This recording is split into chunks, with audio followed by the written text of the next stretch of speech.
होली की आत्मा। बचपन से शहर में रहने वाला मनोज इस साल होली की छुट्टियों में अपने गांव दुर्गापुर वापस आता है, जहां उसे देख पूरा गांव खुशी से झूम उठता है। जब गया था तब इतना सा था और अब देखो कितना बड़ा हो गया है। हाँ सरपंच जी, जब मैं गया था तब आप भी बहुत जवान थे और अब देखो कितने बूढ़े हो गए हैं आप। चलो चलो, बढ़िया है। बच्चा घर वापस आ गया। इसी खुशी में आज रात पार्टी होगी।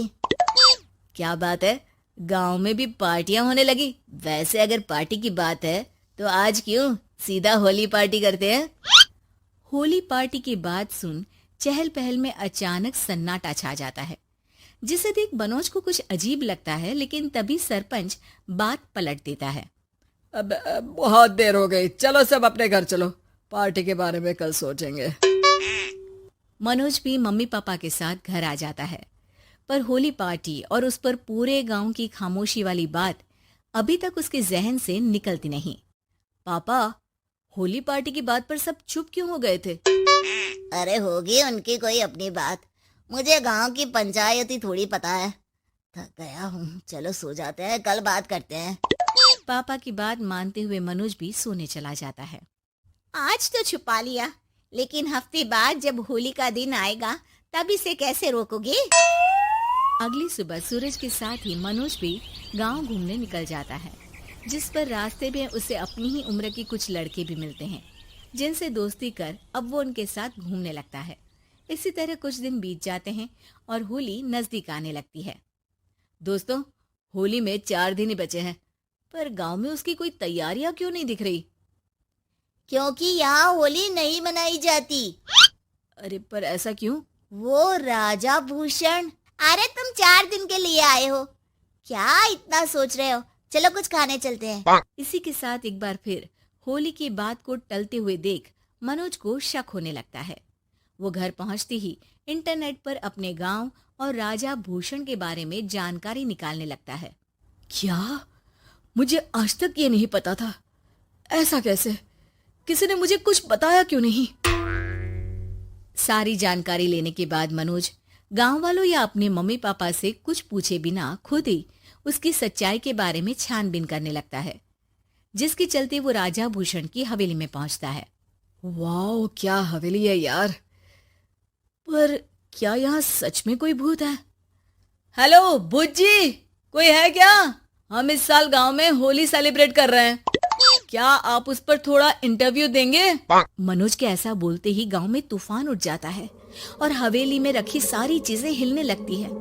एक अदृश्य शक्ति मनोज को धक्का देकर हवेली से बाहर निकाल दरवाजा बंद कर लेती है। ये सब देख मनोज हैरान रह जाता है। क्या अभी मुझे हवा ने धक्का देकर बाहर निकाल दिया? मेरे होते हुए इस गांव में कभी होली नहीं बन सकती, इसलिए दोबारा ऐसी कोशिश भी मत करना, अंजाम बुरा होगा। आवाज सुन मनोज हैरानी से इधर उधर देखने लगता है, पर उसे कोई दिखाई नहीं देता। वो गांव वापस आ जाता है, जहां तूफान की वजह से सब कुछ तहस महस हो चुका होता है। आखिर ये तूफान आया कैसे? ना ऐसा कोई मौसम था और ना ही हमने होली का त्योहार मनाने की बात की थी। सरपंच की बात पर कोई रिएक्शन दिए बिना मनोज चुपचाप अपने घर चला जाता है। इस तरह देखते ही देखते होली का दिन भी आ जाता है और मनोज रंग लेकर गांव में निकल जाता है, लेकिन गांव पूरी तरह खाली होता है। अरे त्योहार का दिन है, धूमधाम की जगह मातम क्यों मनाया हुआ है? मनोज की आवाज सुन सब अपने घर की खिड़कियां खोल के घर के अंदर से ही उसे वापस जाने के लिए कहने लगते हैं, पर वो किसी की नहीं सुनता। तुझे पहले भी समझाया था, अगर होली खेलने की कोशिश भी की तो अच्छा नहीं होगा। अरे बात मान लो बेटा, तुम्हें सच नहीं पता। मुझे सब पता है। सालों पहले इस राजा ने एक अंधविश्वास फैलाया और आप लोग आज तक उसे मानते आ रहे हो। अरे बेटा, जब तुम पैदा भी नहीं हुए थे उससे भी बहुत पहले से इस गांव पर होली का श्राप है। अगर गांव में होली का त्योहार मनाया जाता है तो प्रलय आना पक्की बात होती है। राजा भूषण इस सब में नहीं मानते थे और त्योहार मनाने लगे, जिसके चलते होली वाले ही दिन पहले उनके बेटे की और फिर उनकी मृत्यु हो गई। तभी से गांव की रक्षा के लिए उनकी आत्मा उस हवेली में रह रही है। सबकी बातें सुन मनोज उलझन में पड़ जाता है। सोचना भी मत मनोज, अगर तुमने इस परंपरा को तोड़ने की कोशिश भी की तो उसका परिणाम इस गांव और गांव के लोगों के लिए अच्छा नहीं होगा।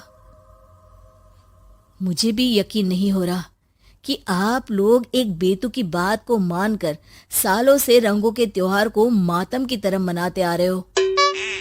मनोज किसी की कोई बात ना मानते हुए पूरे गांव में रंग बिखेर देता है, जिसके तुरंत बाद वहां तूफान के साथ बिजलियां गरजने लगती है। अचानक मौसम में ऐसा बदलाव देख जहां मनोज कंफ्यूजन में आ जाता है, वहीं गांव वाले डर से सहम जाते हैं।